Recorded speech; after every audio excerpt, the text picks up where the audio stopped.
Mom accidentally adds me into a group chat called Happy Family. In the group chat, I saw Mom, Dad, and a stranger who's nicknamed Sweetheart. They are in the middle of organizing a birthday party for him. However, the thing is, tomorrow will be my birthday, which they have forgotten for the 10th time in a row. Mom says, the venue must be dreamy. I want him to feel like an actual prince. Dad transfers a huge sum of money to Sweetheart. Money is no problem, just don't let Christopher find out about this, it'll screw things up for us. I quietly take screenshots of everything, planning to find a chance to expose my parents' true colors and end everything with them once and for all. At that moment, my younger sister, who's always been great at her studies, sends me a screenshot via our private chat. It's a screenshot of the chat history between her and Mom. Mom, have you made preparations for Christopher's surprise party yet? You promised me that this is the last time you'd lie to him. Chapter. I stared at the screenshots my sister, Susie Blake, had sent me, and my heart sank. A surprise, the last time they would ever lie to me. That explains so much. Every year on my birthday, my parents would brush me off with all sorts of excuses. Chris, something urgent came up at work. Mom once said, Chris, I've got a meeting with a friend about business, order some takeout for yourself. Dad once said, this year, they didn't even bother with excuses. They had simply replaced me with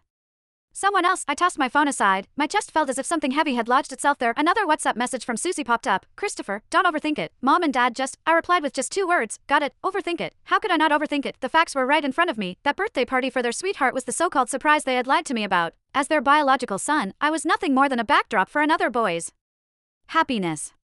I heard Mom's hushed voice from the living room as she spoke on the phone. Right, we'll go with blue balloons, the biggest and brightest ones. Ben loves blue the most, so it has to be perfect for him. Ben, listening closely to their conversation, I pieced together the boy's full name, Benjamin Smith. I picked up my phone and searched for the name on Instagram. Soon, a boy with a polished profile picture appeared. His highlighted stories were filled with glamorous photos of him traveling around the world. His most recent Instagram story was a photo of him with my parents, taken in my living room. In the photo, Mom and Dad's smiles were warm and loving. Mom's arm rested affectionately on Benjamin's shoulder, while Dad stood beside him with eyes full of indulgence. It was an expression I had never once seen on their faces. The caption read, "Thank you, Mr. Blake and Mrs. Blake. I'm really looking forward to tomorrow's party." Mom left a comment underneath, "Silly child, there's no need to be so formal with us." Meanwhile, Dad gave the post a like. What a perfect family. I saved the photo along with the group chat screenshots and stored them in my encrypted album. These would be the surprises I planned to give them tomorrow. At dinner, Mom made soup and served me a bowl with exaggerated attentiveness. Chris, try it. I made this especially for you, she said. I looked at the greasy chicken soup. My throat tightened as a wave of nausea surged up. Is this supposed to liven up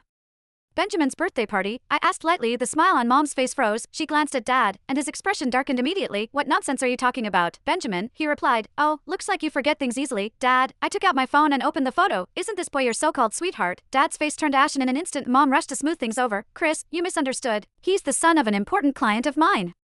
We're just helping to organize his birthday party. A client's son, I sneered. Is he important enough to have a whole group chat, to be tagged as sweetheart, and to even receive a large money transfer? Is he important enough to make you ignore your own son's birthday entirely? In an instant, the living room fell silent except for the sound of breathing. Susie rushed out of her room and grabbed my arm. Christopher, let's not get carried away.